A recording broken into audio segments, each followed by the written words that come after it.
சாட்டை தம்பி சொன்னாரு, நீங்க பணம் கொடுத்து தான் ஜெயிக்கிறீங்க அப்படின்னு சொல்றாரு. வேணா நான் வேணா ஒரு 10 கோடி ரூபா பணம் தரேன், அண்ணன் சீமான் அவர்களை அறந்தாங்கியில் எங்கே வேணா நிப்பாட்டுவோம், ஆளுக்கு 1000 ரூபா கொடுப்போம்,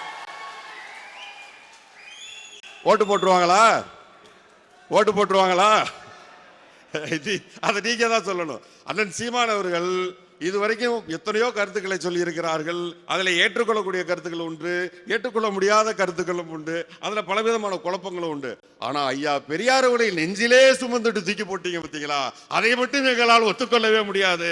ஆகவே 1000 அல்ல, 2000 அல்ல, 5000 ரூபாய் கொடுத்தாலும் அண்ணன் சீமான் அவர்கள் இருக்கக்கூடிய தொகுதியில் நிச்சயமாக டெபாசிட் கூட வாங்க மாட்டாரு.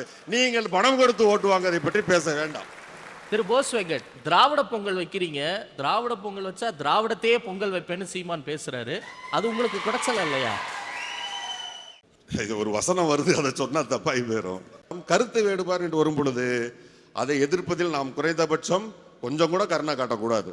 திரு ஸ்டாலின் அவர்கள் தொடங்கி வைத்த திட்டம், அடிபட்டு 24 மணி நேரம் 48 மணி நேரத்துக்கு எந்த மருத்துவமனையில் வேணாலும், இந்த பேனல் அங்கீகரிக்கப்பட்ட மருத்துவமனையில் நாம ஃப்ரீயா வைத்தியம் பார்த்துக்கலாம். யாருக்காவது தெரியுமா? நம்மை காக்கும் 48, யாருக்கும் தெரியாது. ஆனா 2 கோடி பேர்த்த பார்த்துட்டதாக மாசு அவர்களும் திரு முதலமைச்சர் திரு ஸ்டாலின் அவர்களும் விழா எடுத்து முடித்து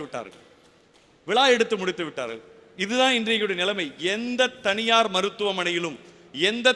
மருத்துவமனையிலும் நம்மை காக்கும் 48 திட்டம் செயல்படவில்லை. மரியாதைக்குரிய ஐயா மா சுப்பிரமணியம் அவர்களுக்கு இந்த மேடையிலிருந்து நேரடி சவால், நாளை ஆய்வு செய்து சொல்லலாம், எந்த மாவட்டத்திலும் அது செயல்பாட்டில் இல்லை.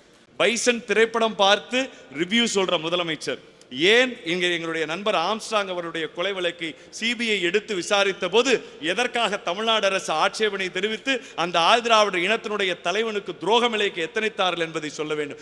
ஆணவ கொலைக்கு எதிராக சட்டம் கொண்டு வரும் என்று வாக்கு வாங்கிய திரு ஸ்டாலின் அவர்கள் ஏன் அந்த சட்டத்தை உடனடியாக சட்டமன்றத்திலே சட்டமாக கொண்டு வரவில்லை என்ற கேள்வி இன்றைக்கு அநேக ஆதிராவிடர் பிள்ளைகள் மத்தியில் இருக்கிறது. மடிக்கணினில இந்த பக்கம் முத்தமிழறிஞர் கலைஞருடைய படமும், இந்த பக்கம் முதல்வருடைய படமும் போட்டிருக்கிறது. அதிலே ஒரு தாவேகா தொண்டர் தளபதி அவர்களுடைய, அதாவது உங்களுடைய தளபதி அண்ணன் விஜய் அவர்களுடைய படத்தை ஒட்டி பதிவு போட்டிருந்தார். மிகவும் சந்தோஷம். அதே போல் ஒருவர் அண்ணன் விஜயகாந்த் அவர்களுடைய படத்தை ஒட்டி பதிவு போட்டிருந்தார். மிகவும் சந்தோஷம். அதே போல் ஒருவர் புரட்சி தலைவி அம்மா ஜெயலலிதா அவர்களுடைய படத்தை ஒட்டி படம் போட்டிருந்தார். அது அதை விட சந்தோஷம். ஆனால் கொடுக்கப்பட்ட அந்த கணினி என்பது அவர்கள் படிப்பதற்கும் அறிவு வளர்வதற்கும் கொடுக்கப்பட்டது. அதை வளர்த்துக் கொள்ளுங்கள் என்று நான் அறிவுரை கூறுகிறேன். அந்த மடிக்கணினியை வைத்து உங்களுடைய தலைவர்களை கொண்டாடுங்கள், நான் வேண்டாம் என்று சொல்லவில்லை. ஆனால் அந்த மடிக்கணினியில் படித்து நீங்கள் அப்துல் கலாம் ஆவீர்கள் என்று தான் அது கொடுக்கப்பட்டதே தவிர நீங்கள் விஜய் ஆவீர்கள் என்று எங்களுக்கு தெரியாது, விஜயகாந்த் ஆவீர்கள் எங்களுக்கு தெரியாது. அதெல்லாம் ஆவதற்கு அது கொடுக்கப்படவில்லை. உங்களுக்கு அதன் மூலமாக அறிவு வளர வேண்டும் என்று கொடுக்கப்பட்டது. அதிலே நீங்கள் விஜய் படம் ஒட்டுகிறீர்கள் என்றால் உங்களுடைய அறிவு அளக்கப்படுகிறது. கவனித்துக் கொண்டுதான் இருக்கிறோம். 3000 ரூபாய் போசனன் சொன்னாங்க, 3000 ரூபாய் கொடுத்ததுனால நெஞ்சவலை வந்துச்சுன்னு. திரு எடப்பாடியார் அவர்கள் 2500 ரூபாய் கொடுத்த போது நாங்க 5000 ரூபாய் கொடுக்க சொன்னோன்னு சொன்ன திரு ஸ்டாலின் அவர்கள் போன வருஷம் கொடுக்காம இந்த வருஷம் சேர்த்து 3000 ரூபாய் கொடுத்துட்டு எல்லாருக்கும் நெஞ்சு வலி இருந்துச்சான். மக்களுக்கு 4 வருஷமா நெஞ்சு வலியில் உட்கார்ந்து இருக்காங்க.